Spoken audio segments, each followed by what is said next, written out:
I Wear My Sunglasses at Night. Written by Paul Aster Cohen. Narrated by Nicky. Chapter 10. The Corolla was rushing down the road with plumes of smoke escaping from the open windows. "I'm not feeling too well, guys," Nicky said, her skin crackling in the back seat where she was laying under a jacket, attempting to hide from the sun. Shecky whimpered as he looked down at her, her body now beginning to convulse. "I'll find us a place real quick like, sweetie.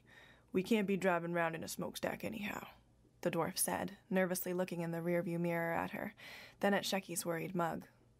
"She'll be all right, Sheck. Once night falls, she'll be good. Better than ever." He saw a cheap-looking motel coming up and hit his blinker. "I hope," he whispered to himself. An unconscious Nicky was folded over the coyote as he slowly made his way into the room, followed by the dwarf, who was keeping her steady. He looked down both ends of the walkway before entering the room and locked 3 locks, not being able to reach the brass chain at the very top. The dwarf motioned for the coyote to take her to the bathroom, where they haphazardly managed to flap her over into the bathtub. He closed the door, doubled over, and once again attempted to catch his breath. "This is some tough work, eh, boy?" he said, scratching the coyote behind the ears. Standing up, he left the bathroom and studied the furniture in the room. "Looks like we're going to have to barricade her in here for a while. There's a good chance we might be just what she's looking for when the dinner bell rings. And trust me, Sheck, she's going to be hungry when she wakes up." Shecky whimpered lightly and his ears folded down. What the dwarf thought was an hour of work turned into 2, then 3, then 3.5.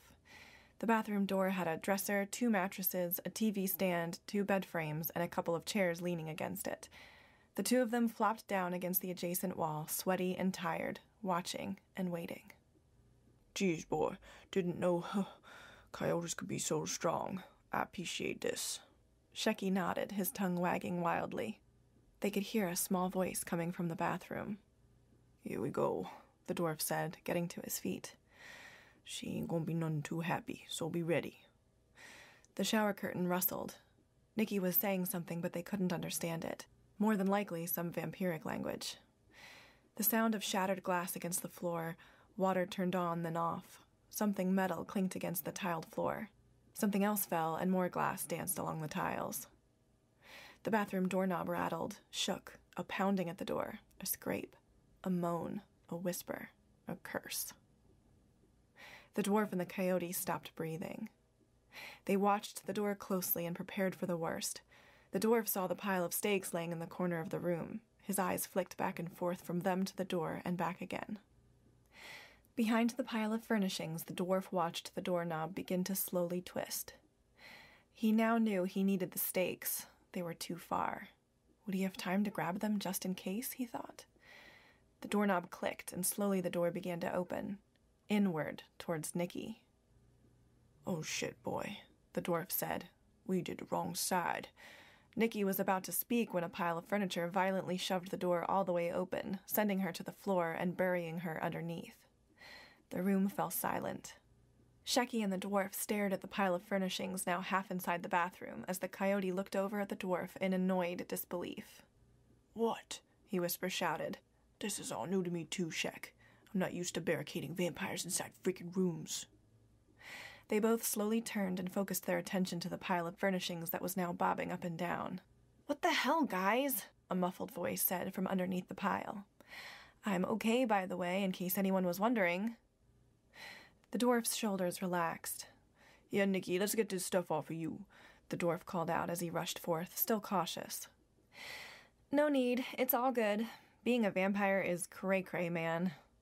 The pile of furniture began to depress. "Like, I was in the bathtub. I knew that much, but it was like my body shut down to repair itself, so I couldn't do anything. I heard you guys talking amongst yourselves. Maybe just your thoughts, I'm not sure. But it sounded like talking to me. Some of the voices sounded pretty far away, but I knew you were right here. Even Shecky." His ears lowered in embarrassment as she emerged from the pile of things. "Then everything grew quiet and I woke up, good as new. I actually think it was the threat of you two trying to lock me in the bathroom that set something off and caused my body to ramp up the process and eventually wake up. It's like a survival reflex or something, man. This is all a guess, of course. What the hell do I know? She began looking over her perfectly fleshed arms and hands. But it's pretty damn cool. The dwarf began stepping back. Do you have the thirst? The hunger? Well, yeah, she said, climbing over the debris. But it's not like a blind hunger or whatever.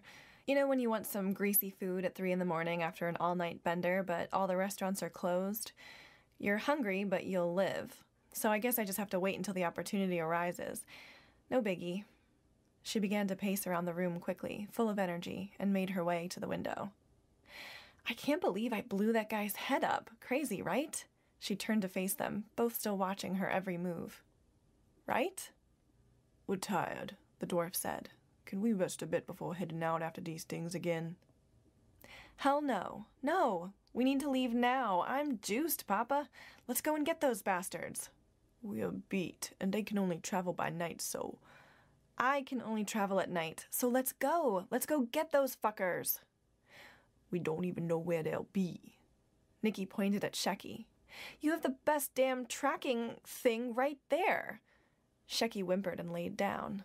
You too, boy? Oh, come on. She walked over to a bed and flopped down. Fine. Rest. She clicked the TV on. We appreciate this, girl. It's been a horrific journey, and I fear it'll only get worse. Yeah. Sleep. We're leaving in a few hours. She clicked through the channels as the lights went out, and the dwarf settled down under the sheets. Shecky slowly walked up and hopped on the bed with him. Nicky just stared at the old television cabinet with her arms crossed. There, on the old, dim, bulging glass screen, she saw it. In fuzzy, static-filled images, she saw where those damn things would be. It was on every news station all across the nation, from sea to shining sea. California was on fire, and where there's fire, there's smoke.